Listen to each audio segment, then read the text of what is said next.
I stood before the full-length mirror in my bedroom, a sanctuary of soft edges and muted colors tucked away in a small, weather-beaten house on the outskirts of Portland, Oregon. The glass was cool, indifferent, reflecting a girl who looked like she had everything. The dress was the color of a deep, turbulent sea, a shifting teal that hugged my frame with a possessive tightness, the satin whispering against my skin with every shallow breath I took. It was a garment designed for promises, a dress that vowed this evening would be the pinnacle of my youth, the brightest spark before the long, steady burn of adulthood.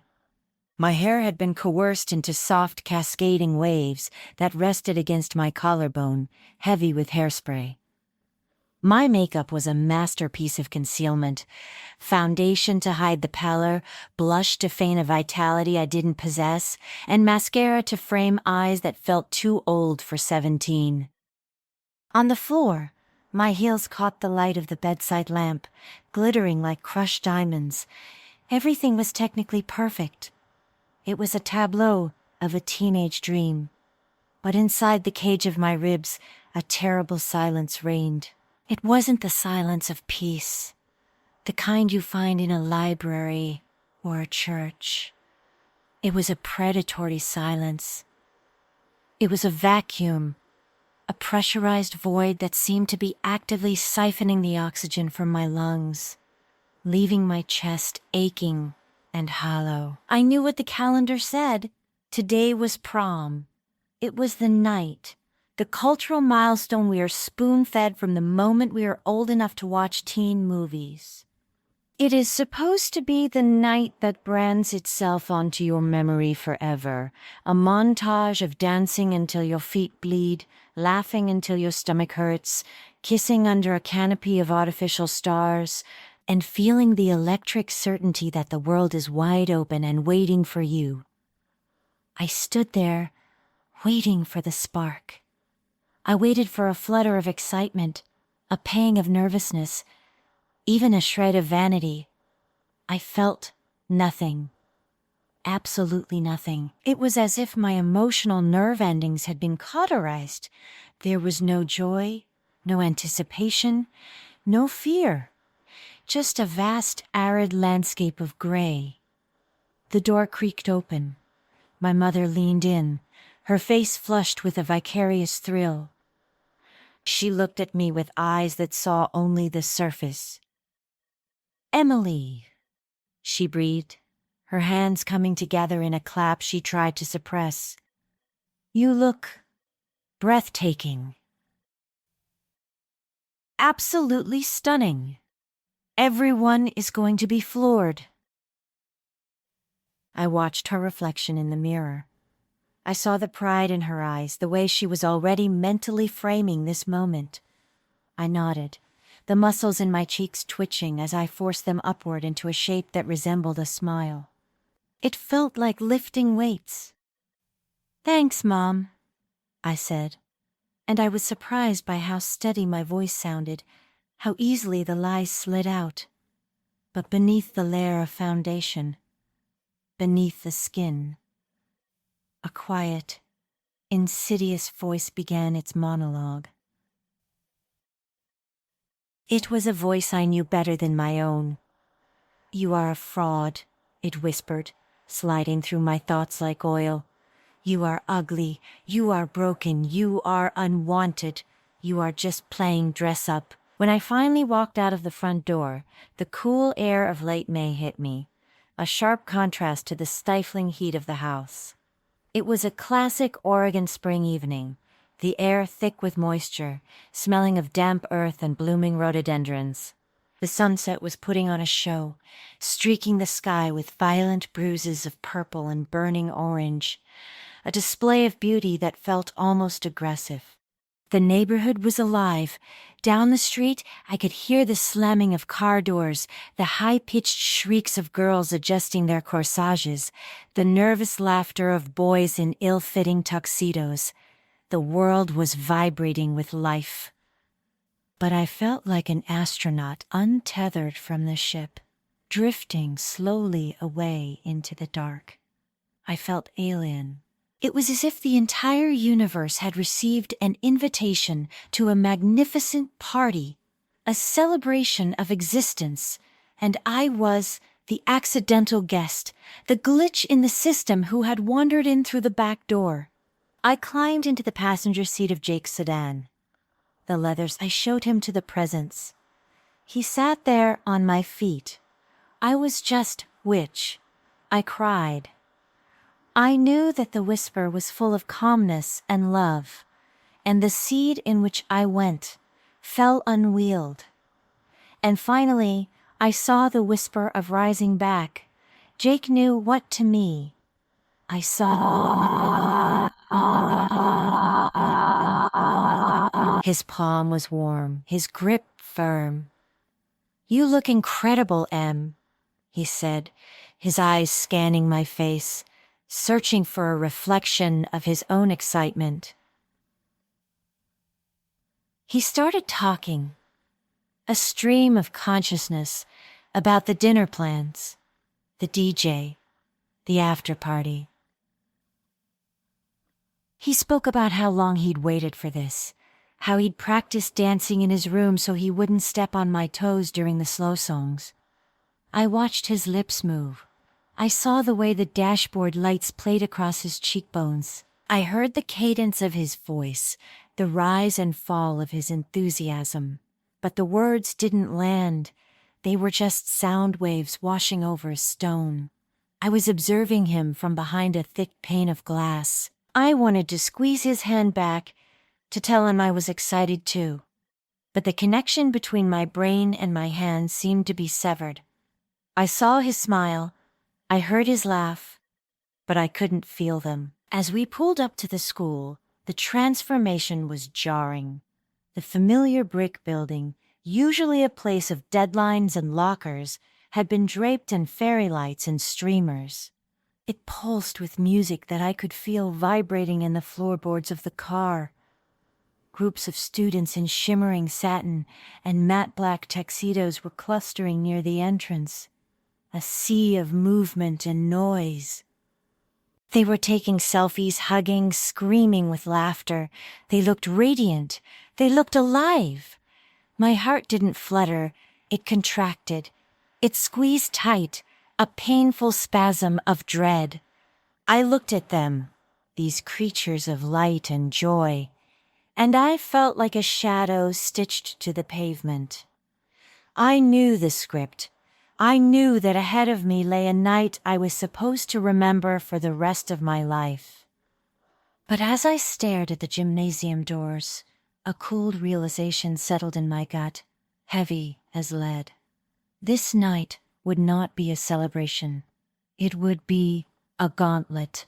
It would be a trial by fire. It was going to be the night that proved the terrible suspicion I had been harboring for months, that the sadness living inside me wasn't just a mood. It was something larger, something hungry. As the muffled thrum of the bass reached me from inside the hall, I realized that I wasn't going there to dance with my friends. I was going there to dance with the void. My name is Emily Johnson. I was born and raised in the gray embrace of Portland, Oregon, a city where the rain isn't an event, but a roommate.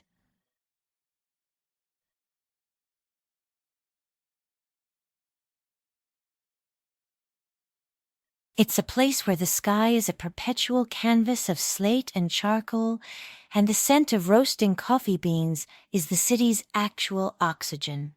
In this city, amidst the dripping fir trees and the wet pavement, I learned to walk, I learned to read, I learned to fall in love, and I learned the exhausting art of hiding myself. From the outside, if you were to look at the dossier of my life, you would see a picture of normalcy. I was the definition of fine. I was a diligent student, the kind whose homework was always crisp and on time. I volunteered for school projects, painted sets for the drama club, and even stood in the spotlight a few times, delivering lines with a confidence that surprised even me. Teachers wrote phrases like "great potential" and "pleasure to have in class" on my report cards. My parents beamed at my grades, penning my achievements to the refrigerator like talismans against failure. My friends saw me as the rock, the girl who was always ready with a smile and a listening ear. But that smile was a shield. It was a muscular contraction desiccated from my soul. No one saw the effort it took to maintain it. No one saw that behind the curtain, the theater was empty. My family was the archetype of the American middle class.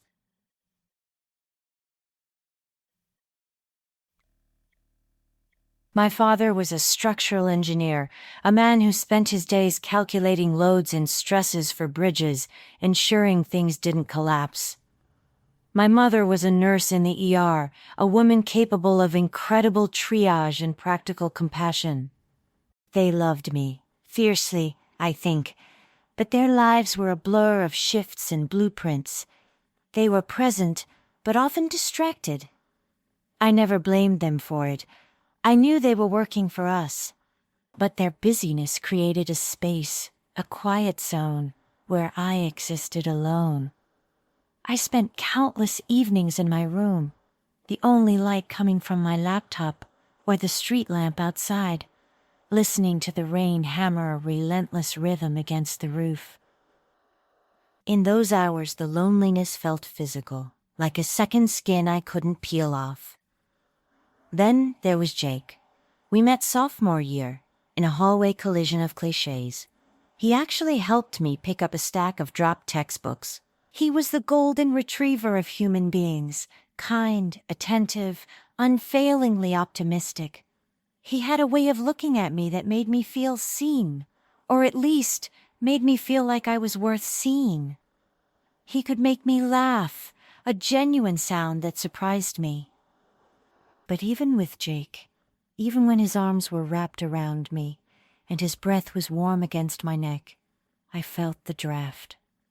The emptiness was there, sitting between us like a third person in the room. "Em, you're so beautiful," he would say, brushing a strand of hair from my face. "You need to believe in yourself." I would nod, burying my face in his chest so he wouldn't see my eyes. "If you only knew," I would think, "if you could hear the static in my head, if you knew how much I loathe the person you're holding." My social circle was rounded out by Sarah and Megan, two girls who seemed to vibrate at a frequency I couldn't access. Sarah was a force of nature, her laugh a sonic boom that claimed ownership of any room she entered.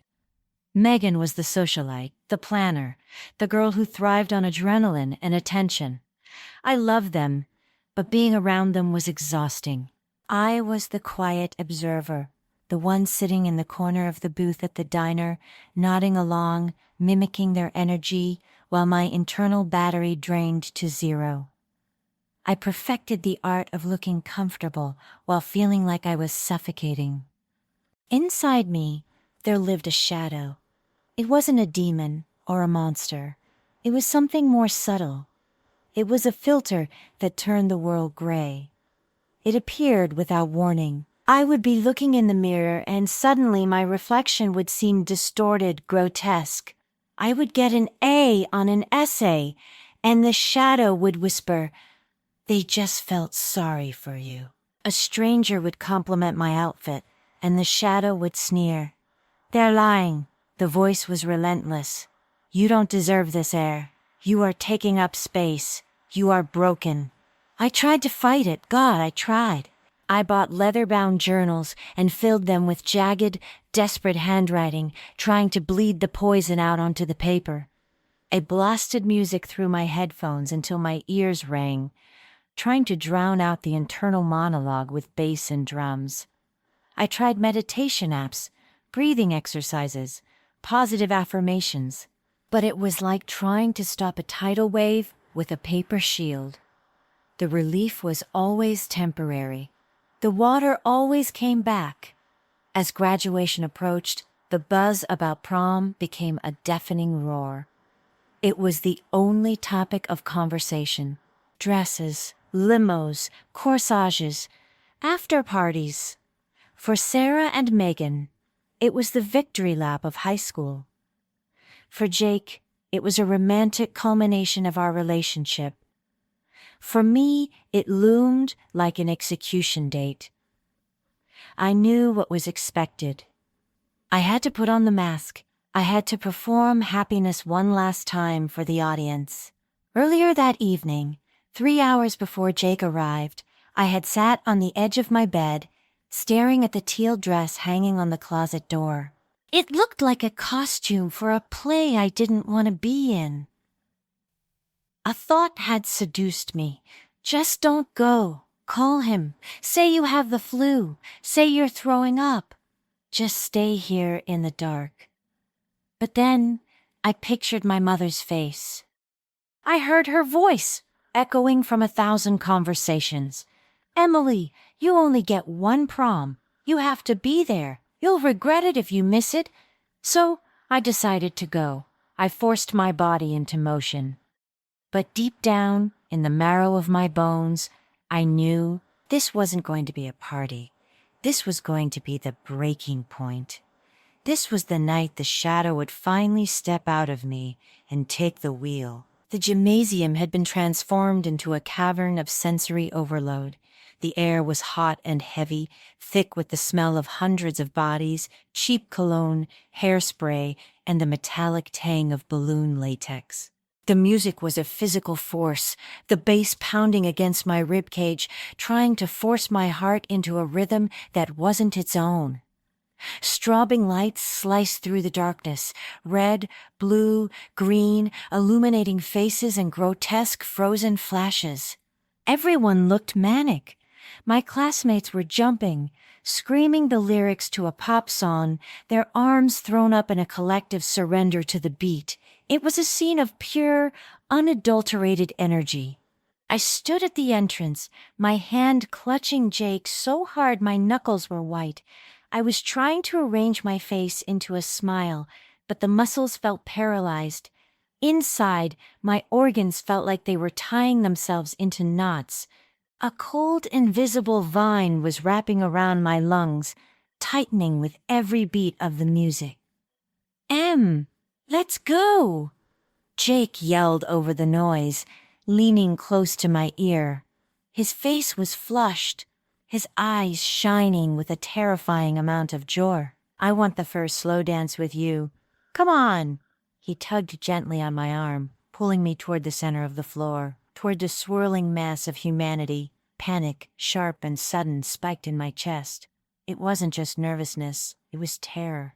The idea of walking into that crowd, of having eyes on me, of swaying to the music while feeling dead inside, it felt impossible.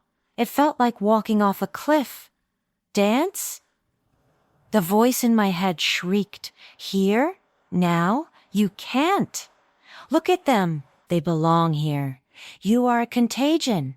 If you go out there, they will see. They will see the rot inside you. They will laugh." I planted my feet. The floor felt like it was tilting. I can't," I breathed out. The words were barely a whisper, swallowed by the music. Jake stopped and turned, his brow furrowing in confusion. He leaned closer. "What?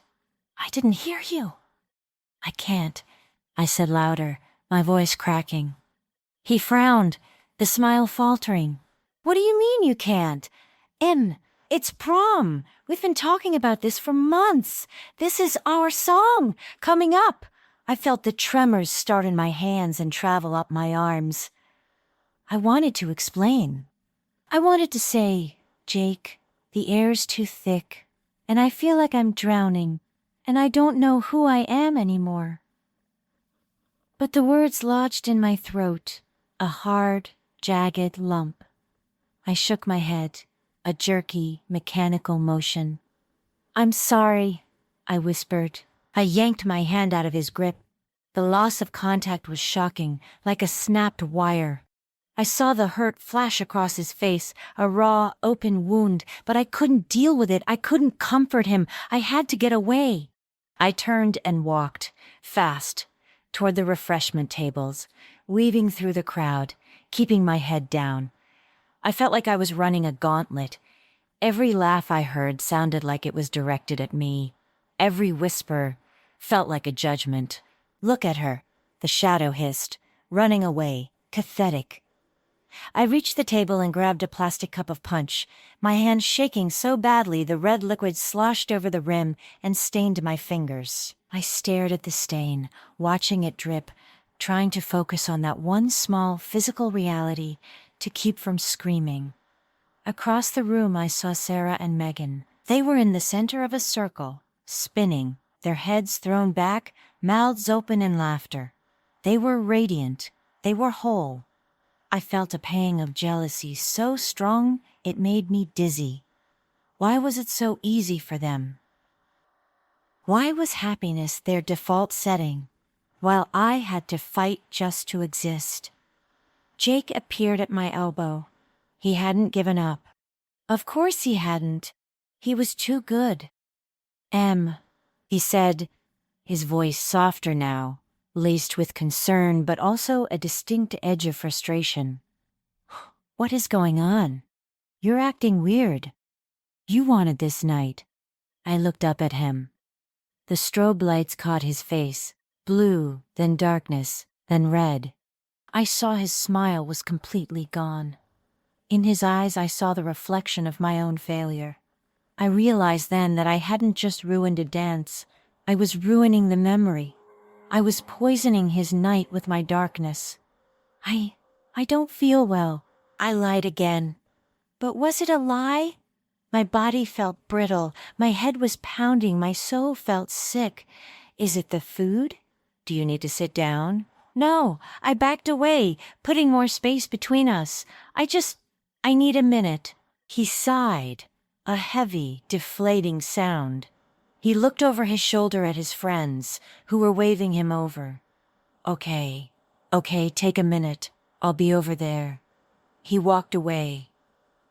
I watched his back, the slump of his shoulders. My heart twisted, wringing itself out like a wet rag. I couldn't stay in the gym. The noise was scraping against my nerves like sandpaper. I turned and pushed through the double doors, bursting out into the hallway. The silence of the corridor was sudden and jarring. The music was muffled now, a dull thumping behind the heavy doors. The hallway was dimly lit, the lockers standing in silent rows like metal sentinels. I leaned back against the cool cinder block wall and closed my eyes, sliding down until I was crouching on the floor. The storm inside me broke. Shame, hot and acidic. Fear, cold and paralyzed. And the emptiness, fast and terrifying. "Why can't I just be like them?" I screamed internally. "Why do I feel like a stranger in my own skin?" I knew, huddled there on the waxed linoleum, that the dam had broken. This was the first time the shadow had refused to be shoved back into the box. It was out, and it wasn't going back in. I remained in the hallway, pressed against the cold, unyielding wall, feeling the structural integrity of my world crumbling. The muffled bass from the gym didn't sound like music anymore. It sounded like a heartbeat, a giant, mocking pulse of a life I was excluded from. I stood up, my legs feeling heavy, as if I were wading through water. I couldn't go back in there. The thought of putting the mask back on, of lifting the corners of my mouth, of widening my eyes, of pretending to care about the beat, was physically repulsive. I had no energy left. The tank was dry. I began to walk aimlessly down the corridor, moving away from the noise. The walls were lined with photographs of past graduating classes. Black and white photos from the 50s, sepia from the 70s, sharp digital color from last year. Hundreds of faces stared out at me. They all looked so optimistic. They all had that spark in their eyes. I stopped in front of a photo from 1998. A girl in a spaghetti-stapped dress was laughing, holding a diploma. "Are you happy?" I asked her silent image. "Or were you pretending too? Why am I the only one who feels like this? Em? Where did you go?" The voice made me jump. I spun around. It was Sarah. She was standing at the intersection of the hallways, her sequin dress catching the dim overhead light.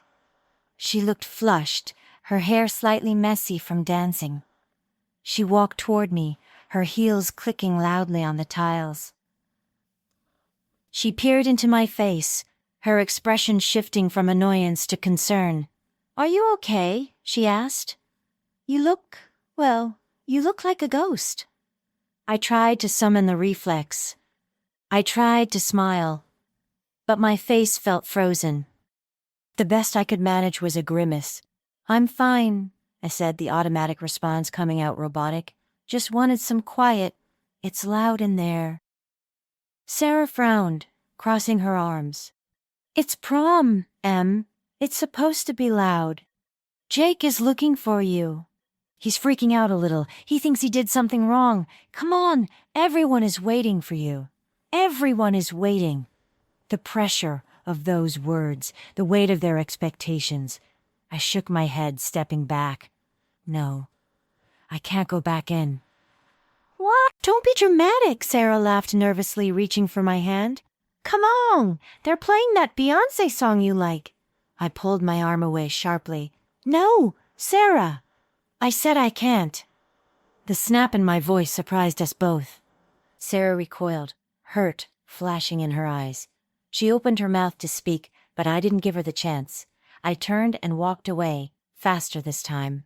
"Emily," she called after me. "Emily, stop!" I didn't stop. I rounded a corner and ducked into the nearest girl's bathroom, pushing the door shut and leaning against it, breathing hard. It was quiet here, save for the low, mechanical hum of the ventilation system and the rhythmic drip, drip, drip of a leaking faucet. The room's marching for love and love. Love's the right piece of me. I walked to the sinks and gripped the porcelain edge, staring into the mirror. The reflection that stared back was frightening. My eyes were hollow voids. My skin was pasty. My lipstick was smudged. The beautiful girl in the teal dress was gone. In her place was a wreck. "You are needed by no one," I whispered to the glass. The words hung in the air, heavy and absolute. Tears pricked my eyes, hot, stinging tears. I wiped them away furiously. "Don't cry. If you cry, your makeup will run. If your makeup runs, they'll ask questions, and you don't have answers." The door swung open. I froze. Megan walked in. She saw me immediately. She didn't look angry, she looked confused, which was almost worse. I turned away, looking at the tiled wall. I couldn't look at her. I couldn't handle her rationality. "I'm just tired, Megan." "Tired?" Her voice rose an octave. "Emily, this is prom. You can sleep when you're dead. You're supposed to be happy."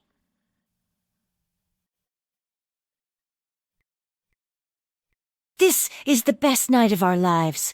The sentence hit me like a physical blow. You're supposed to be happy. That was the crux of it. The tyranny of supposed to. It was a demand I couldn't meet. It highlighted exactly how defective I was. Everyone else could just be happy. For me, it was an impossible task, a language I didn't speak. "I can't," I choked out.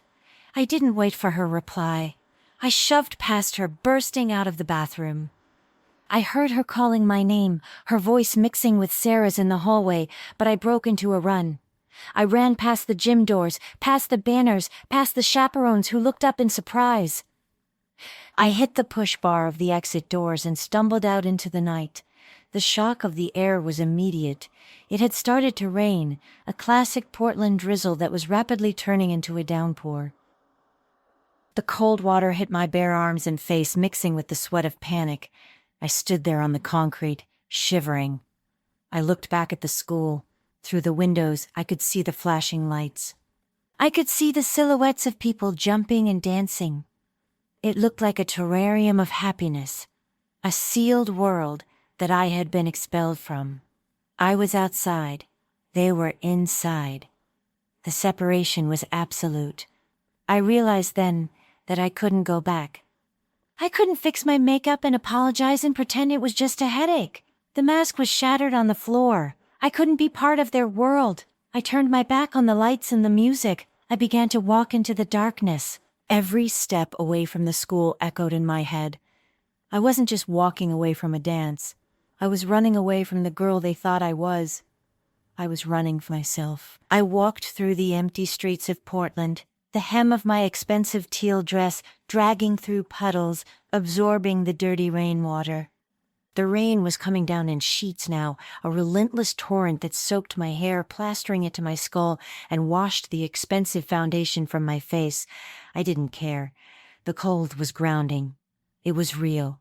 It matched the temperature of my soul. The streets were deserted. The streetlights created shimmering, distorted reflections on the wet asphalt. I walked without a destination, my heels clicking in uneven rhythm until I couldn't stand the pain anymore and kicked them off, leaving them lying on the sidewalk like abandoned relics. I walked barefoot on the cold concrete. I found myself at the entrance of the old neighborhood park, a place of rusted swings and overgrown oaks where Jake and I used to walk after school. It was a place of innocence, now shrouded in shadows and rain. I collapsed onto a wooden bench, the wood slick and cold. I curled in on myself, bringing my knees to my chest, wrapping my shivering arms around them. And finally, I let go.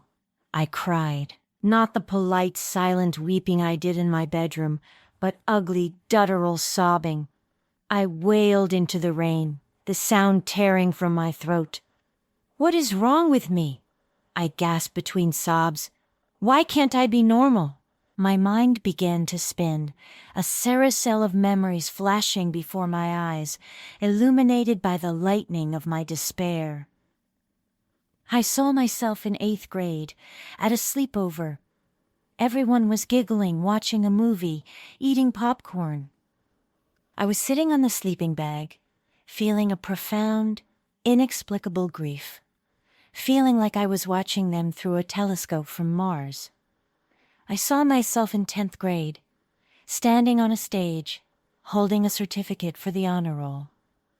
My parents were clapping. The principal was smiling. I held the paper and felt dust, just dust.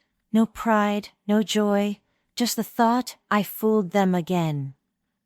I saw every compliment I'd ever received, every "I love you," from Jake, bouncing off an invisible shield, never penetrating the core of self-hatred that grew like a tumor in my chest. The realization hit me with the force of a physical blow. This wasn't sadness. Sadness has a cause. A bad grade, a breakup, a rainy day. This had no cause. This wasn't tiredness. Sleep didn't fix this. It was a sickness. It was a parasite that stole joy, that converted happiness into ash, that turned a celebration into a torture chamber. It made me a stranger to the people I loved. Suddenly, my purse, which I was still clutching, buzzed against my hip. The vibration was startling. I dug my phone out with wet, trembling fingers. The screen lit up, a beacon in the dark. It was a text from Jake. Where are you? I'm scared. Please answer. I stared at the glowing pixels. The rain droplets hit the screen, warping the letters. He was scared. He was looking for me. He loved me. A war raged inside me. Part of me, the shadow, wanted to throw the phone into the bushes. "Let him go," it whispered. "You're only dragging him down. Disappear." But another part of me, a tiny, flickering ember deep under the ash, fought back. I looked at the message. If I didn't answer now, if I ran away tonight, there would be no coming back. I would lose him. I would lose my parents. I would lose myself completely to the gray. I had to tell the truth. The real truth. Not the I'm tired truth. Not the I have a headache truth. My thumbs hovered over the keyboard. They shook violently. It felt like the hardest physical thing I had ever done. I typed, I can't be there. I can't pretend anymore. Something is wrong with me. I stared at it. Then I added the words that terrified me the most. I'm sorry. I hit send. I put the phone down on the wet bench. I sat there, breathing in the smell of rain and ozone. I thought about my parents. They thought I was strong. They thought I was their perfect, happy Emily. Telling them would shatter that image. It would break their hearts. But the alternative was dying. Maybe not physically, not yet, but a spiritual death. I looked up at the sky, letting the rain wash directly into my eyes. I opened my mouth and spoke to the storm. I am sick, I whispered. Then louder, I have depression. The word hung there. Depression. It sounded ugly, it sounded clinical, but it also sounded like the truth. For the first time in years, I had named the shadow. By naming it, I had taken away some of its power. It wasn't just me being broken, it was a thing happening to me. I made a decision then, sitting on that wet bench in my ruined dress. Tomorrow, I would tell my parents. I didn't know what they would say. I didn't know if they would understand. But I had to stop hiding. The rain continued to fall, but for the first time that night, I didn't feel like I was drowning. I felt like I was being washed clean. I had hit the bottom, and now there was only one way to go, up. I woke up the next morning to the sound of rain still tapping against my bedroom window. It was a soft, rhythmic sound now, not a torrent. My dress was in a heap on the floor, stained with mud and water, a ruined artifact of a ruined night. My head throbbed, a hangover not from alcohol, but from emotional exhaustion. But as I lay there, staring at the ceiling, I felt different. The emptiness was still there, but the panic was gone. In its place was a fragile, steely resolve. I got out of bed. I didn't put on makeup. I didn't do my hair. I put on sweatpants and an oversized t-shirt. I walked downstairs. The kitchen smelled of coffee and burnt toast. It was aggressively normal. My mom was at the counter, buttering bread. My dad was at the table, reading the sports section.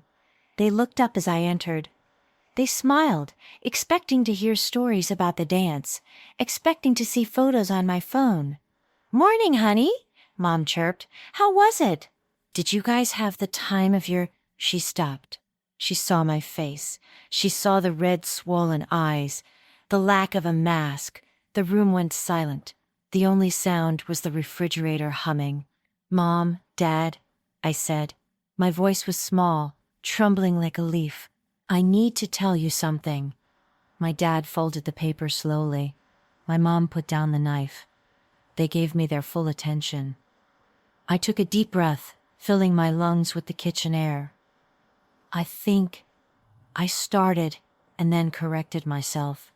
"I know that I have depression." The word landed on the kitchen table like a stone. For 3 seconds, nobody moved. I saw confusion on my father's face. I saw fear on my mother's. Those 3 seconds felt like a century. I terrified myself thinking they would say, "Don't be silly," or "You're just tired." Then my mother moved. She didn't ask questions. She didn't judge. She crossed the kitchen in 2 strides and wrapped her arms around me, pulling me into her chest. She held me so tight I could barely breathe, and I collapsed into her. "Oh, Emily," she whispered into my hair. Thank you for telling us. We are here. We've got you." My dad joined us, wrapping his large arms around both of us. "We'll figure this out, Em. Whatever it takes." Those words were the lifeline I had been waiting for. I wasn't alone in the dark anymore. The weeks that followed were not a montage of instant healing. It was messy. I found myself in a beige office, sitting across from a therapist named Dr. Evans. It was awkward. It was painful. I had to drag memories out of the shadows and examine them. I had to learn that my brain chemistry was firing misfires, that it wasn't a character flaw. Depression is an illness, Dr. Evans told me, not a weakness. You wouldn't blame yourself for having diabetes, would you? It took a long time to believe her. I cried in those sessions. I got angry. Sometimes I wanted to quit. But I kept going. Jake was there too. We sat on my porch swing a few days after prom. I told him everything. I told him about the voice, the emptiness, the reason I ran away. He listened, really listened. He admitted he was confused at first, that he had thought I didn't love him anymore. "I don't know exactly how it feels," he said, holding my hand. "But I'm not going anywhere. I'm on your team. We rebuilt our relationship. No more pretending, no more I'm fine." If I was having a bad day, I told him. And he learned to just sit with me in the silence, without trying to fix it. I went to college. I moved to Seattle. I got a job at a design firm that challenged me. Jake and I stayed together, grew up together, and eventually got married. We have 2 chaotic, beautiful children now. The shadow still visits sometimes. It creeps in on rainy Tuesdays or stressful deadlines. But now I have tools. I know its name. I know how to talk back to it. I know how to ask for help. Prom night remains in my memory, not as the magical evening the movies promised, but as something more important. It was the night the dam broke. It was the night I stopped running. I look back on it with gratitude. That disaster was my salvation. I often travel back to that night in my mind. I revisit the girl in the teal dress, shivering on a park bench in the pouring rain. I see her despair, her absolute certainty that she was broken beyond repair. I look at that younger version of myself with such tenderness now. I want to reach across time and hug her. I want to tell her that the pain she is feeling is the growing pain of a soul learning to be honest. I see the moment she sent that text. I see the moment she walked into the kitchen. I see the terror in her heart. And I realize now what I couldn't see then. That was the bravest moment of my life. It takes no courage to smile when you are happy. It takes no courage to dance when the music moves you, but to stand in the center of your own darkness, to look at the people you love, and to say, "I am not okay." That is the act of a warrior. I have walked a long road since then. Therapy taught me to articulate the storm. Medication helped balance the chemistry, but the healing began with the admission. I learned to listen to my body, to respect my limits, to stop apologizing for existing. I learned that I don't have to be the girl who always smiles. I just have to be Emily. Now, I want to speak to you. Yes, you. Have you ever stood in a room full of laughter and felt like you were on a different planet? Have you ever felt the pressure to perform happiness like a circus animal? Have you ever felt a hollowness where your joy should be? If you have, I need you to know this. You are not broken. You are not a mistake. You are not ungrateful. Depression is a thief. It steals your perspective. It tells you lies in your own voice. But it is an illness, and illnesses can be treated. But you have to take the first step. You have to drop the mask. You have to stop running. The moral of my story isn't about a magical cure. It isn't about living happily ever after without a single bad day. It is about a fundamental truth that I learned in the rain on the night of my senior prom. Strength does not mean carrying the weight of the world alone. True strength begins the moment you admit you are weak enough to need help. And if that terrible, beautiful, rainy night taught me anything, it is that the cracks in us are not where we break. They are where the light gets in.